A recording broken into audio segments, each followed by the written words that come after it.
Hey guys, আসসালামু আলাইকুম। কি অবস্থা সবার? It's me Shahabuddin, welcome to my channel ডেইলিস blog. তো 9 নম্বর ব্লগে তোমাদের সবাইকে সুস্বাগতম। তো প্রথমে সকালে চলে গেছিলাম কাজে গিয়ে ব্যাচগুলো সেট করে নিলাম এবং তারপরে 11টার দিকে নাস্তা কিনতে আসলাম। এখানে দেখো 4টা কেক কিনেছি নাস্তার জন্য। তারপরে গৃহস্থ আবার এখানে মুড়িও দিয়েছে।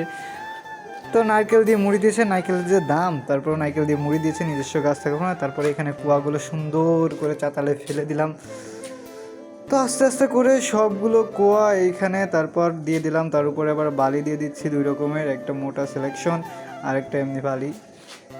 9টা সিলেকশন বালি দিলাম এবং উপরে 2টা মোটা বালি দিয়ে তারপর এখানে সিমেন্ট দিয়ে এখানে মাখা শুরু করলাম। এবং আমি একবার মাখাচ্ছি, মোবার একবার মাখাচ্ছে, কারণ একা মাখাইতে গেলে অনেক কষ্ট হবে তার জন্য।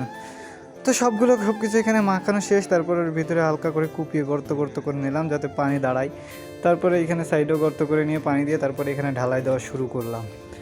তো আজকের ভিডিওটা এই পর্যন্ত। 6টা কলম ঢালাই দিয়েছি, বাকি আছে 6টা, সেটা কালকে ঢালাই দেবো ইনশাল্লাহ। তো আজকের ভিডিওটা এই পর্যন্ত। বাই বাই, আল্লাহ হাফেজ। সবাই ভালো থাকবেন, সুস্থ থাকবেন, আমার জন্য দোয়া করবেন। আল্লাহ হাফেজ।